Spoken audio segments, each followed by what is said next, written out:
of Parliament for Tobago West, and I want to thank you, all of you, for joining me this afternoon. I would like to say a special good afternoon to Ms. Suan Ramsey. She's the manager of the Tobago West Constituency Office. I also see Ms. Tanisha Brebner, who's the communications officer, and to you, my dear constituents who have taken the time out to participate in today's virtual town hall meeting. Now, a virtual town hall meeting was developed basically to maintain communication with the constituents so that we can, one, keep in touch. You could be up to date and well informed as to what your MP is doing, and most of all, to discuss anything that is topical or is of concern to you as constituents. We choose different topics every time we do a virtual town hall meeting. And of course, we can't do town hall meetings as we would like due to the whole COVID situation. So we've chosen to do them virtually or through Zoom or Microsoft Teams or whatever. Zoom is our platform for now. The most recent town hall meetings we had in November, we did one on the land acquisition matter, where land titles and registration, where the Office of the Attorney General has developed and passed, the Parliament has passed legislation towards regularizing land titles and deeds in Tobago. We have acquired money from the IDB, and we are working on a system in order to do proper digital notification and advancing our system so that we could properly treat this matter and finally resolve once and for all this whole issue of land titles registration and so on in Tobago. And the following month, which was December, I think we dealt with the airport project, where we had a representative from Midco came in and explained to the constituents what was taking place with the project and how the land acquisition situation was going. We answered some of the questions. We answered the questions that were asked by the constituents who had tuned in. So in January, we didn't have a town hall meeting, a virtual town hall meeting, because that was election month. So we were basically doing more face-to-face political meetings. And here we are, February, the fourth Tuesday of every month, we are going to do virtual town hall meetings. I'm thinking about moving town hall meetings from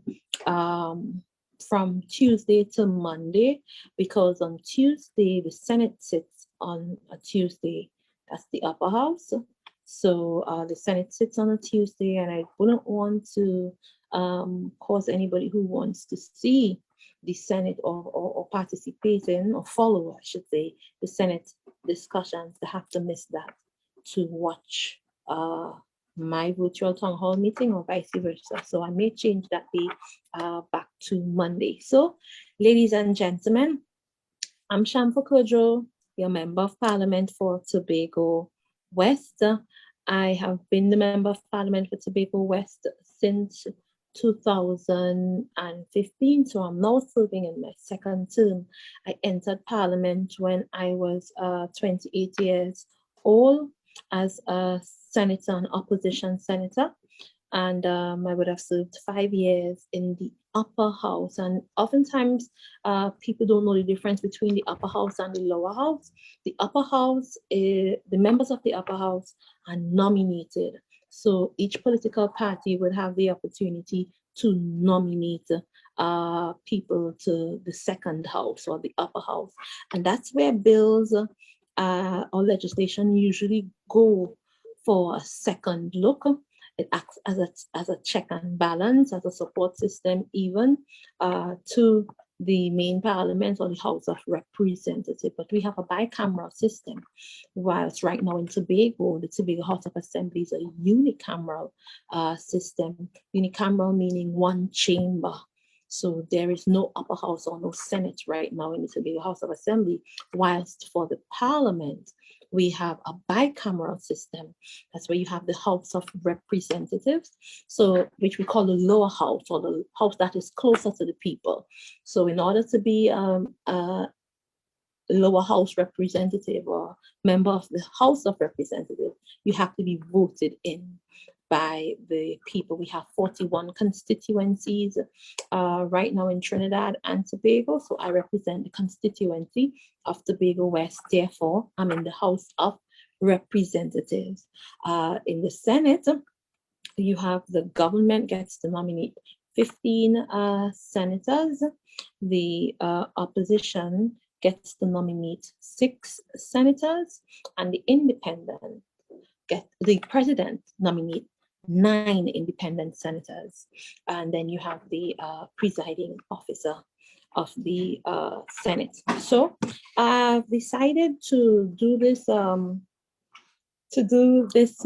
meeting once a month, of course, just to touch base and be able to answer questions. And I felt like it was important to start with the role of the MP, because during the Tobago House of Assembly election, I had people asking, am I going to vote for you? I kept saying, no, you already voted for me in the general elections last August. So this election, the Tobago House of Assembly election in January, was about voting for the Tobago House of Assembly representatives. So in Tobago, you have 12 electoral districts right now, and for the Tobago House of Assembly.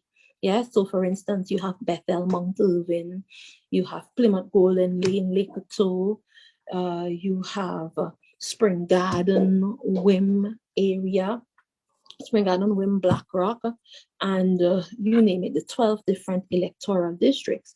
But for Tobago, you have 2 parliamentary districts, or as we call constituency, Tobago East and Tobago West. So in Tobago East, your representative is Mrs. Ayana Webster Roy, and in Tobago West, your representative is yours truly, Champa Shaki Kodjo. So we pretty much serve as your representative to the Parliament, to the National Parliament, and puts you in contact with the services of the central government. Many of the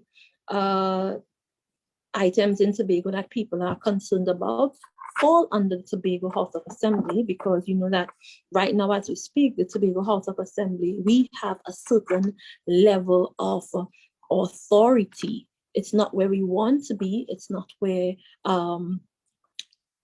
former President and Prime Minister Mr. Arthur Napoleon Raymond Robinson had envisaged, but over the years, incremental steps have been taken, and having a Tobago House of Assembly is one of those steps. So we have the opportunity, or in Tobago, we hold responsibility, and I mean full responsibility, for many of our development areas, at least 32 development areas.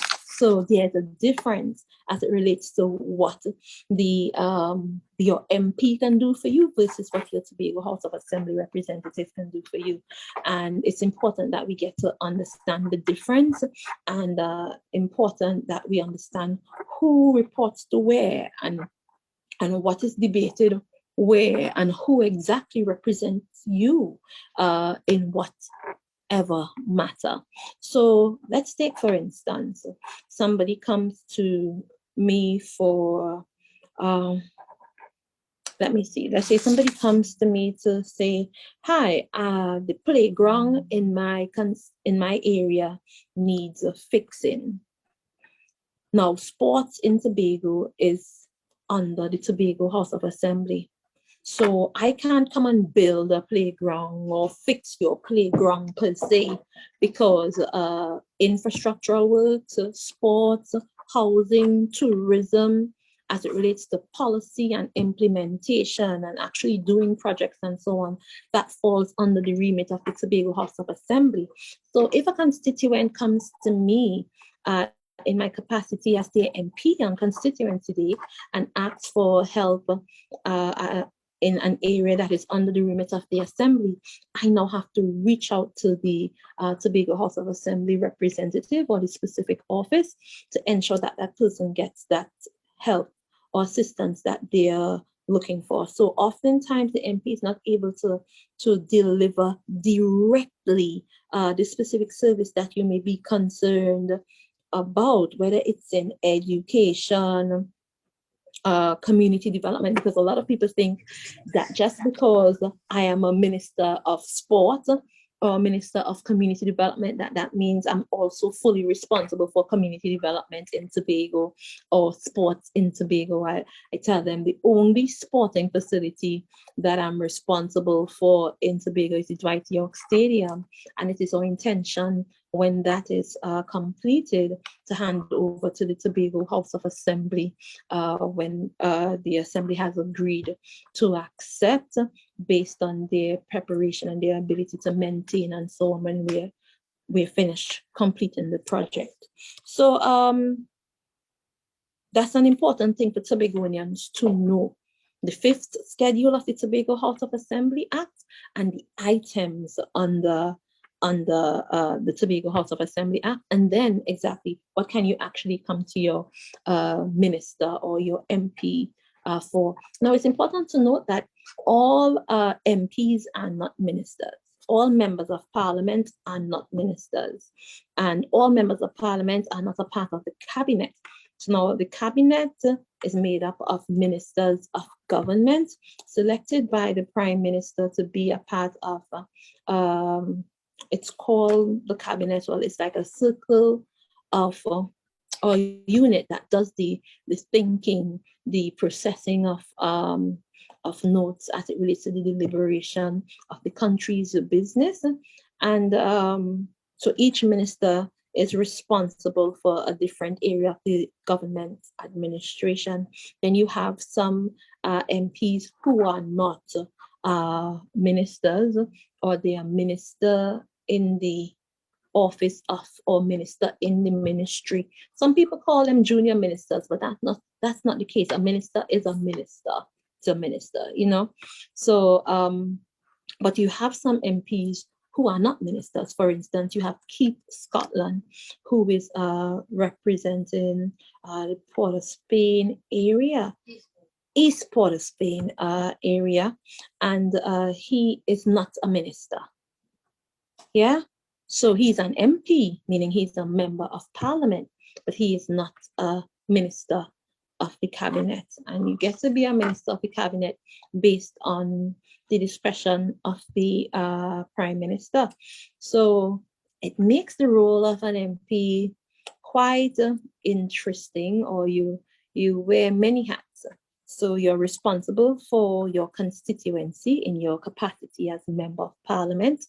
You're also responsible for the work of the parliament. So you have to attend parliament, debate on legislation, make different recommendations and so on, support, critique legislations, pieces of legislation, participate in joint select committees, participate in house committees. So for instance, I'm on 5 committees. So in addition to being a member of parliament, your MP, where I will meet with constituents on a Monday, I still have to be a member of the Finance and General Purposes Committee on a Monday also, where we deliberate more or investigate a little deeper the notes that were brought to the cabinet. And then I'm a part of several other house committees. I'm a part of the Parliamentary Broadcasting Committee. I'm a part of the Foreign Affairs Committee. I'm a part of the Tobago Constitution Amendment Committee. I'm a part of the Representation of the People's Act Committee, and I'm a part of the JSC or the Joint Select Committee for Fisheries. So those are parliamentary committees. The parliament meets once per week.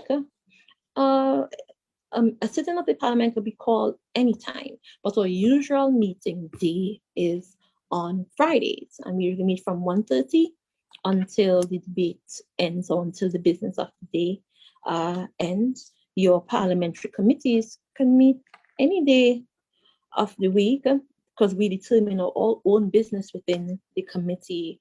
The Tobago Constitution Amendment Act JSC, we met last week Thursday, and last week Wednesday, the Foreign Affairs Committee also met, and that's where we deliberate further on legislation. We look at policy, we investigate the operation of ministries and the government agenda. We look at policies, at what is trending in the outer world, and how can we adopt some of the things that's going on out there to recommend it to the government, so that we could always be advancing as a society. Right, so I spoke to you about being your MP, being a member of parliament, and now I'm going to chit chat with you about being a minister of the government. So I am responsible for community development and sport, and that includes over 200 community centers in Trinidad. I'm not responsible for the community centers in Tobago, because community development in Tobago is under the Tobago House of Assembly, right? I'm also responsible for under community development, the Best Village program, the Prime Minister's Best Village program. We're getting ready right now to host Best Village 2021. We are still working out the kinks as to what we're going to do as it relates to COVID, so we could run an enjoyable but also a safe Best Village. Madam, the government. We also do the community enhancement program, or it's like an education program where we teach people different skills so they could sharpen their skills, expand their reach, and develop their own businesses. Last year we had over 10,000 people participating in that program, and this year we expect roughly about 13,000. So we are gearing up to start in a couple of weeks for the community enhancement program, the community education program, in Tobago. I know the Division of Community Development also runs a host of programs. I know last year they delivered at least 150 courses online and through community centers and so on. That's a way of keeping people active, sharpening their skills, and giving them what's necessary so they can go to the next level of developing their own businesses. A very important part of my ministry, of the ministry that I'm in charge of, is the mediation program.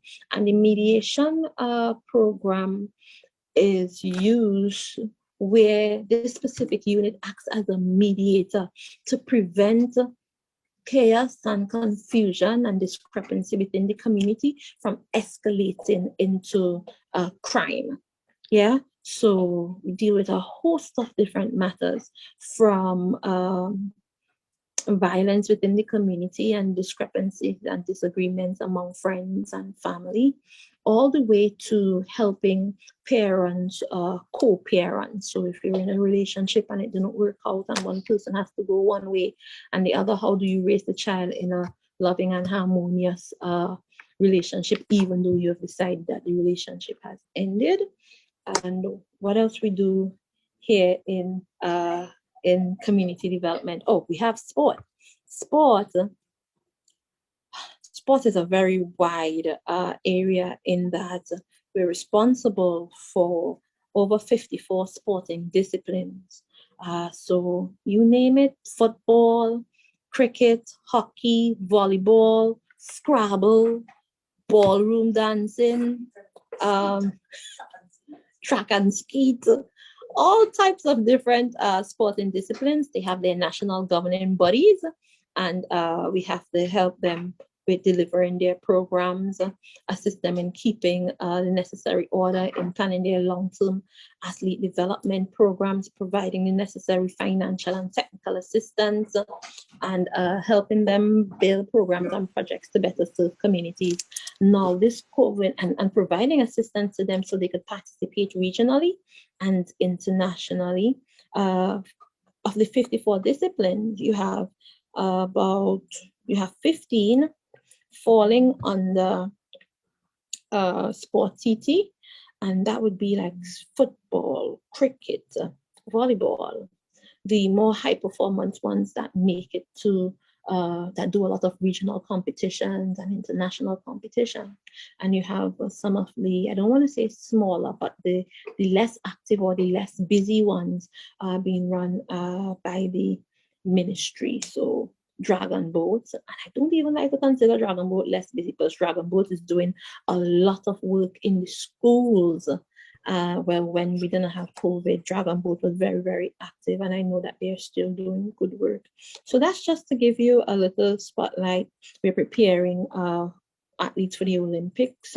Right now, we support community groups, and it's important that Tobagonians know this too, because oftentimes you feel like your hands are tied, that you could apply only to the assembly for assistance. You could also apply to the Ministry of Sport for sport and community development, for assistance.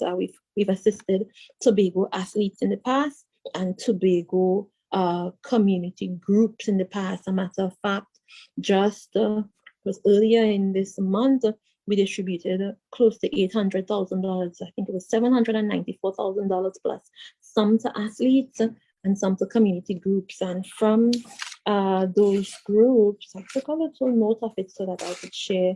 We had groups like Patients Hill United. They are working on a community program to promote sports within the area of Patients Hill and environs. Then you have Bethel United, and that's for a football league that they would have had, and I know they're planning a football league once again. Then we also provided some assistance to, let me find my notes, to Mount St. George Police Youth Club. They are getting ready to roll out a sporting program to provide assistance to some of the athletes, like Andwele Wright. He's a very good track athlete, and he's getting ready for regional and international games. We also provided some assistance to Karen Forbes in Plymouth, who has been doing good work in football. And over the years, we've provided help to many Tobagonians, athletes and community groups. So I like to encourage constituents to plan your programs and apply. My business as your MP is to help to direct you to where you could get help, whether it's through the Tobago House of Assembly or units of the Tobago House of Assembly, or through the Ministry of Sport and Community Development, or any other government agency that we could reach out to.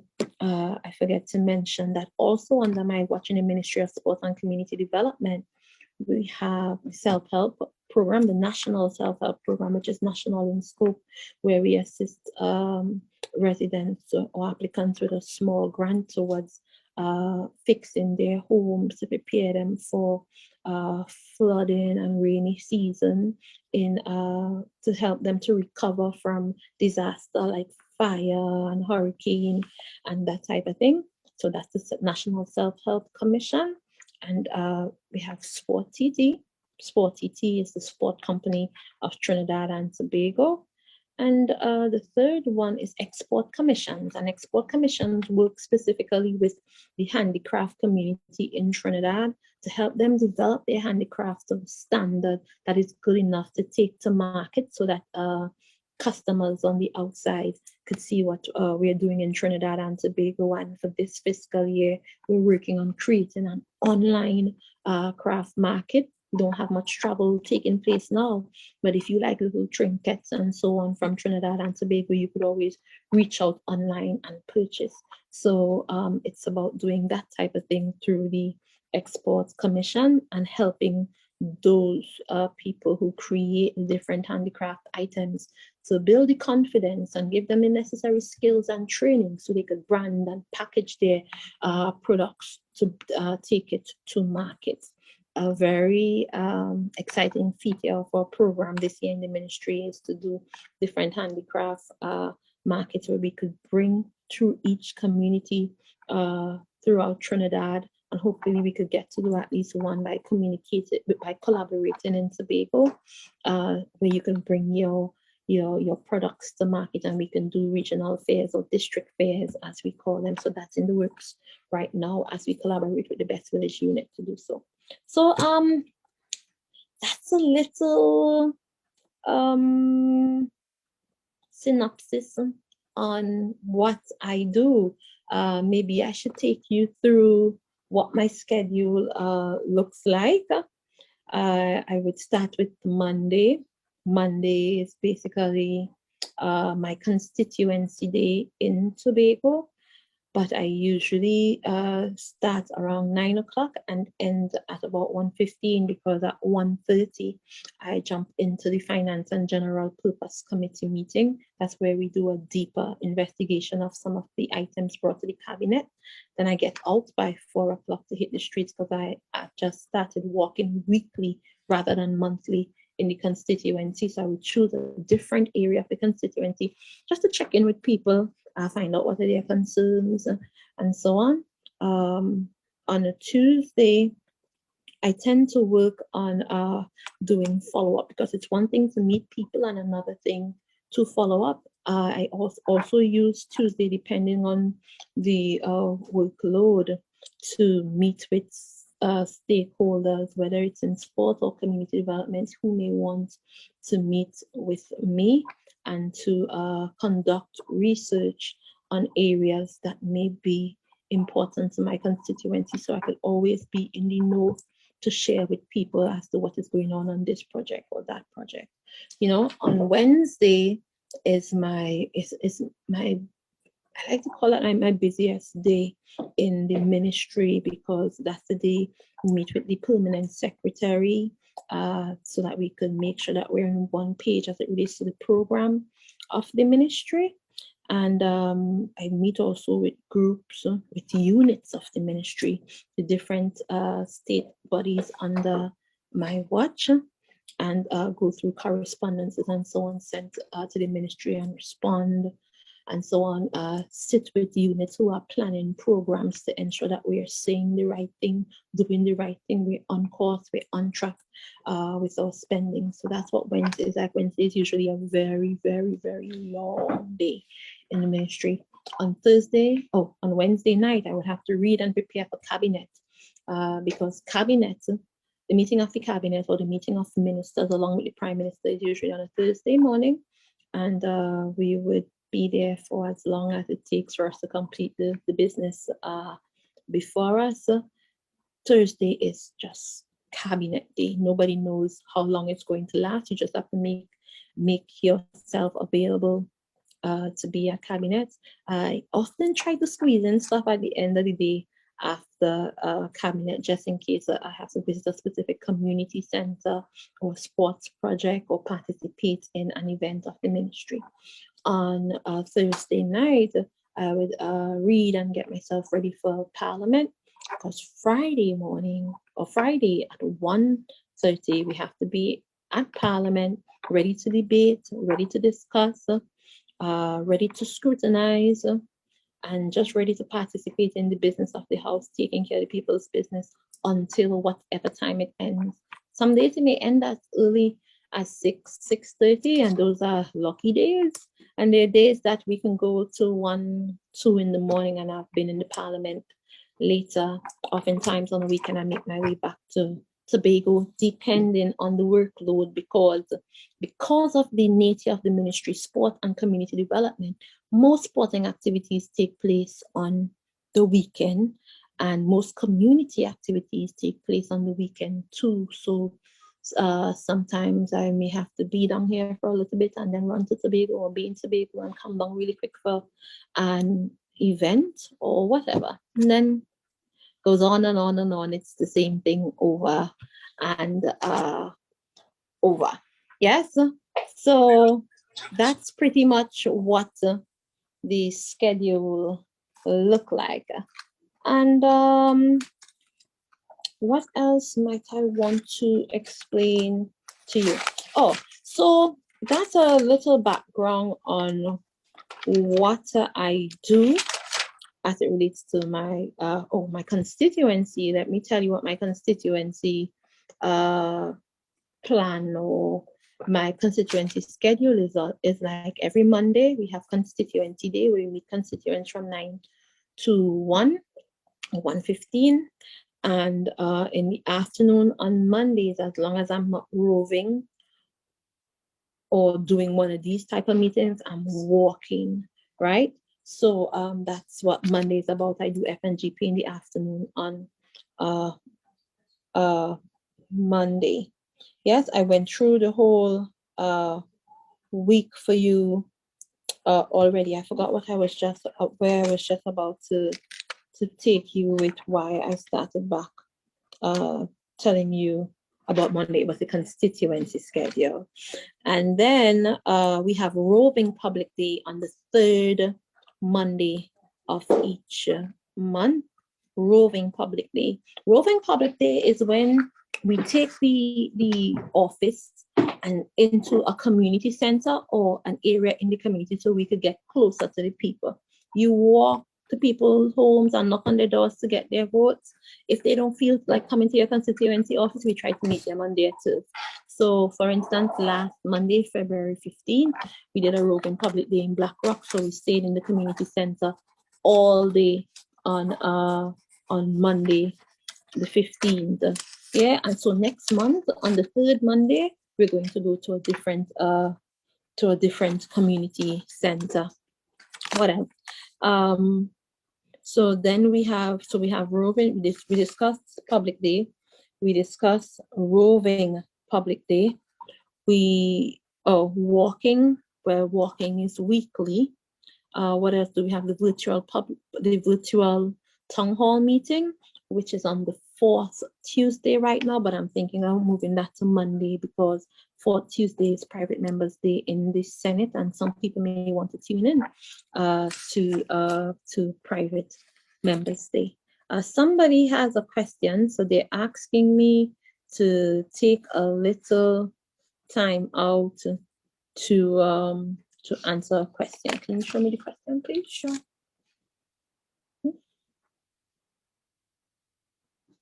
Mm-hmm.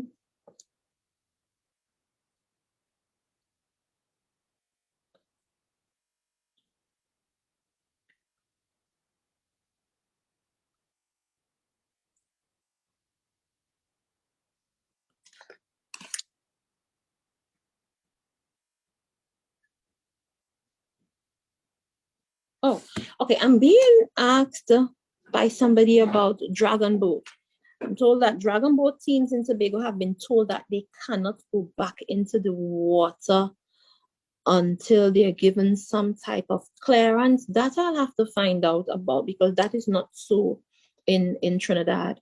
We reopened or we scaled back the measures for sport, for outdoor sport last on Saturday. So I would ask that person to double check that, please. So any outdoor sport, as long as it is not a national competition, could take place now because we felt like leagues and competition would attract crowds and gathering. So for now, we've only permitted all outdoor sport for recreational purposes for you to maintain your physical and mental well-being, but we have not approved or gotten the clearance from the Ministry of Health yet as it relates to leagues and competitions and so on. So I'll open up for any more questions as it relates to that or anything that I've mentioned before.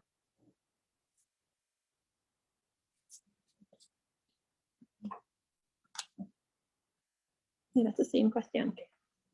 Okay, so we don't have any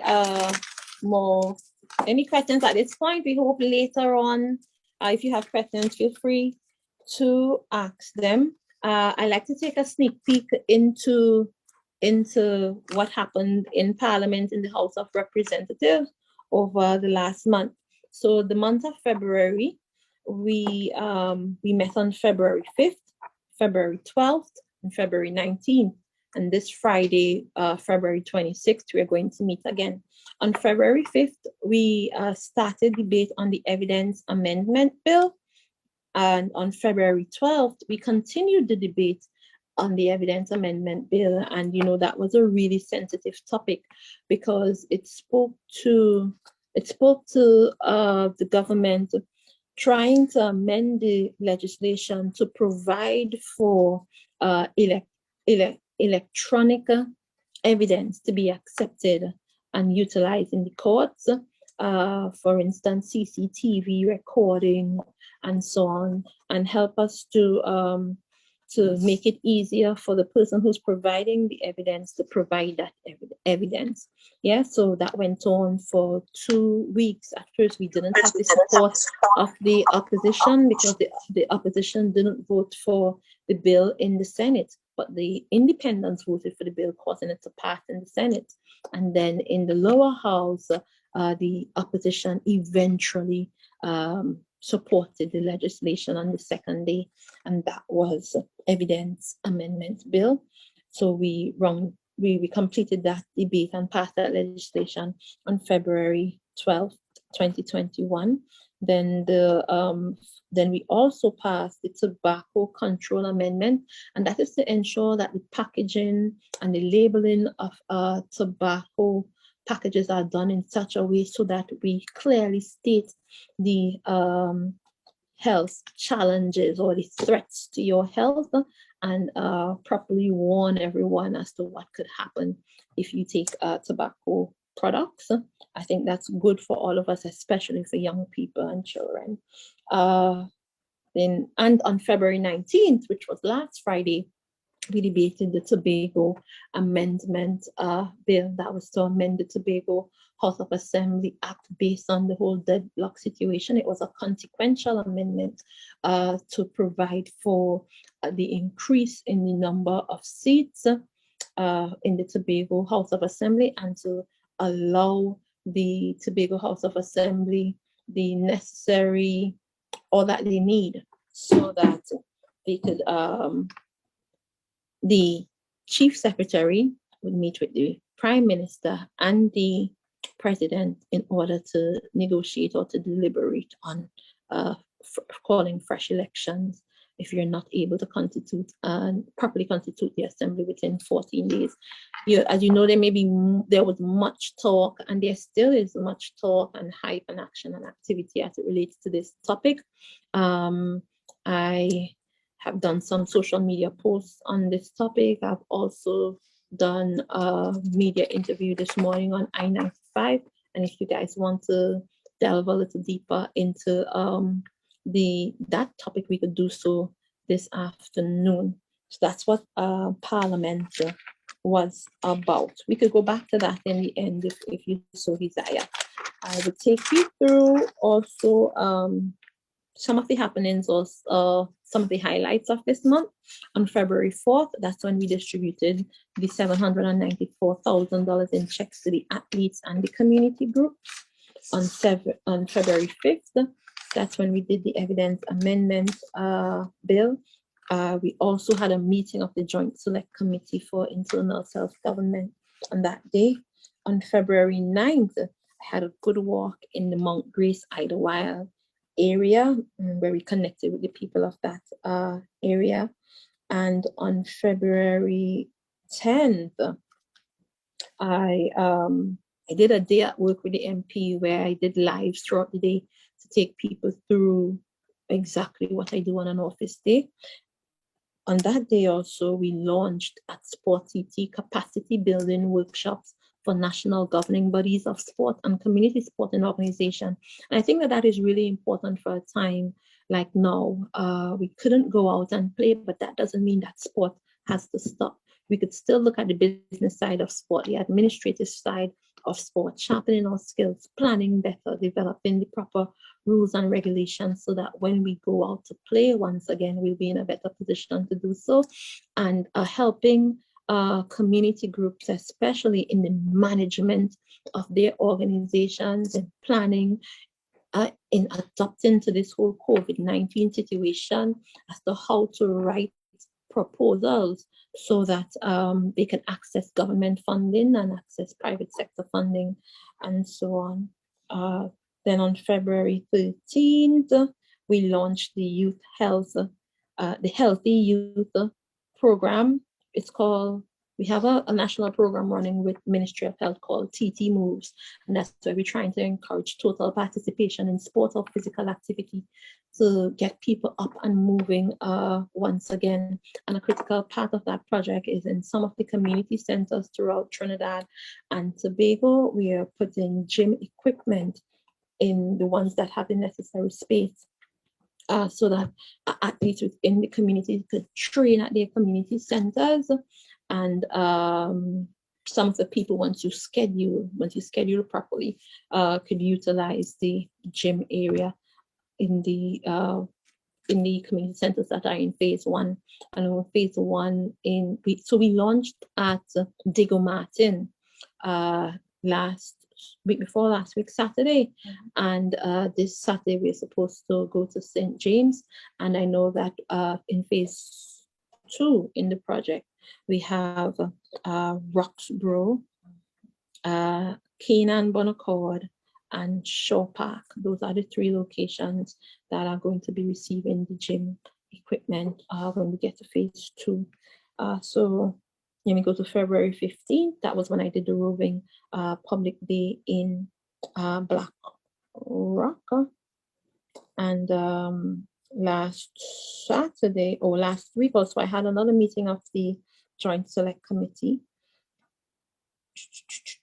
Last Saturday evening, I did an interview with Andre Batiste on I-95, where we talked about the state of sport in Trinidad and Tobago and the whole TTFA matter in playing the World Cup qualifiers and having to travel to the Dominican Republic to play. And the morning of Saturday, I would have done a press conference with the Ministry of Health, where we would have announced the scaling back or the rolling back of the COVID-19 measures so that we can get to go out and play. I was really excited about that.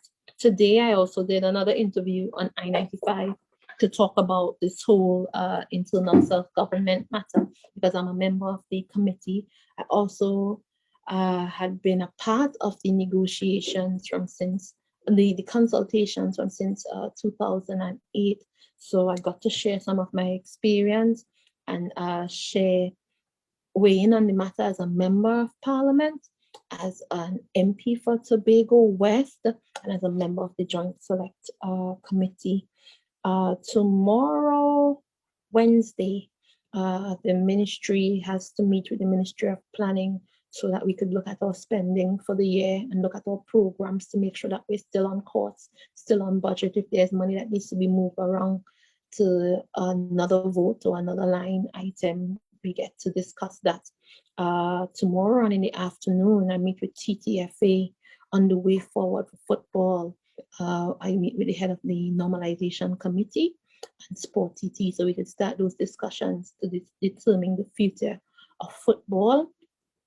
And on Thursday, the family of Granny Lucas had asked for me to attend her funeral on Thursday morning. I also have some constituency matters to attend to in Tobago, so I'm going to fly up to Tobago briefly on Thursday.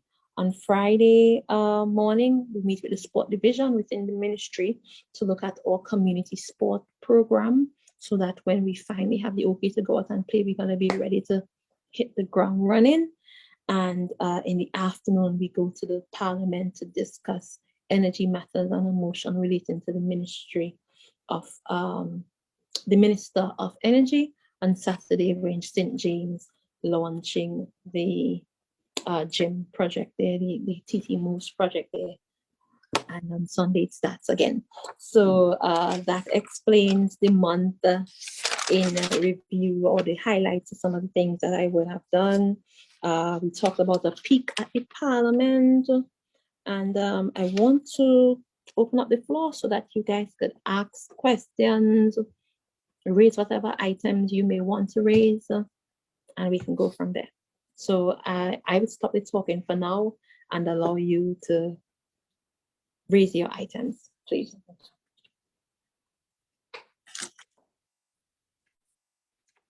Anybody? No? Okay. So we don't have, do we have any of the written questions coming in?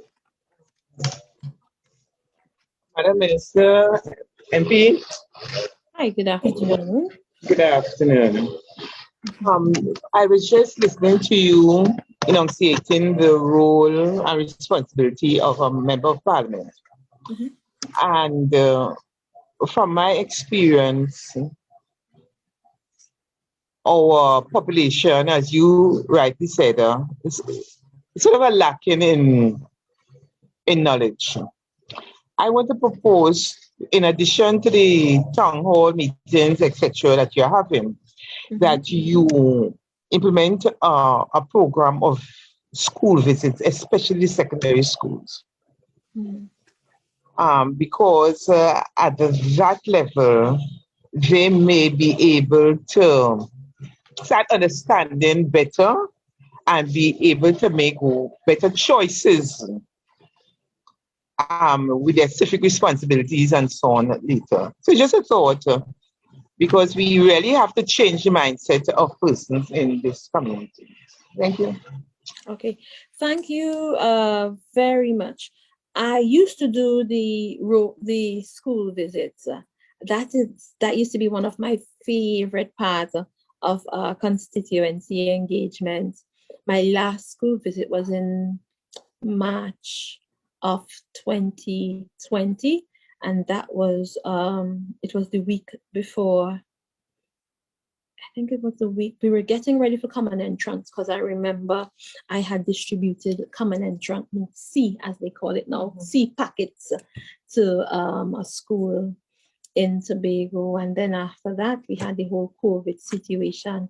That is a part of my job that I miss so very much. And I really do hope that as the schools reopen and as we roll back or scale back on some of those on some of those some of those COVID measures, so we could have some more interaction. I've done virtual school visits also with schools in Trinidad. I haven't had virtual school visits for school in Tobago lately. But whenever you have an event like a reading day or so, I usually read to the young students. We also had the 40 under 40 program when I was at Ministry of Sport and Youth Development that allowed us to take young entrepreneurs into the schools so that we could really talk and interact and share ideas with and motivate the school children about business.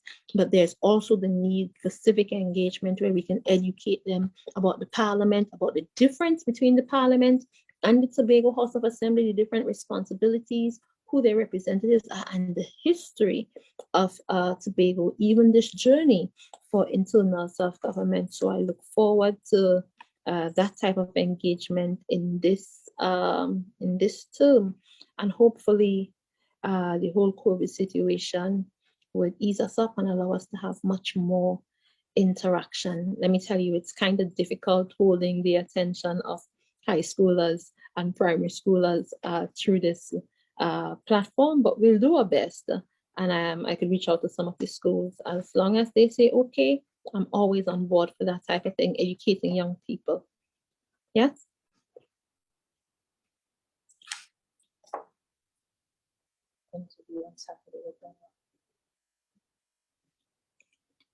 Okay, so anybody has any other questions or any item that you want me to discuss? Okay, all right. Well, it's 6:20 and I'm gonna get ready to wrap up.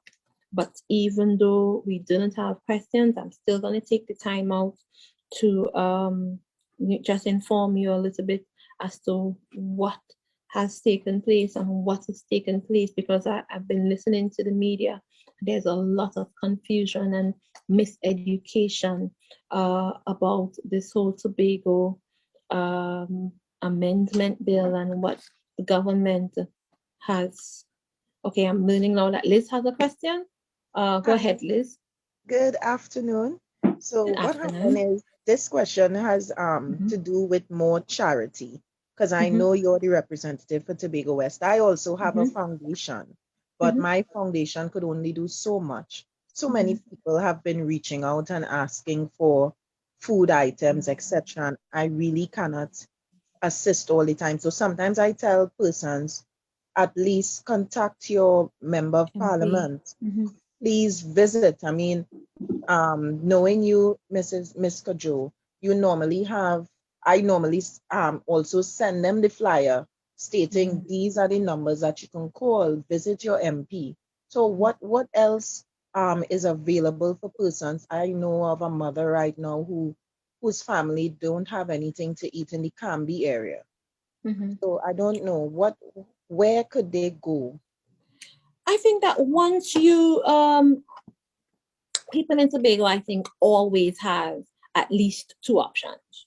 Your Mm, THA area representative or your right. parliamentary representative. If you don't feel to go to your church, if you don't feel to go to any of those, that's fine. But I know for sure that people in Tobago always have two options. You could go to your parliamentary representative or your THA representative. And if you could direct people that way, I could guarantee you that nobody would show up at an MP for Tobago West office for food and not get food. It has Exactly. never happened. It has never happened, and I don't think it would ever happen. And I thank God for the ability to be in that position to say with a confidence that that would never happen. And in a Tobago community, that doesn't happen. We have a way of looking out for each other no matter what, even if you're getting a Hana banana. Mm-hmm. Yeah, Mm-hmm. yeah. So I always feel confident about that. So don't hesitate to tell the person to come, or if they feel shame, send somebody or send their number. Send, or even when you get the information, you could always forward it to us, and we could reach out to the person also. Thank you. Yeah. I'll do that. All right. You're welcome.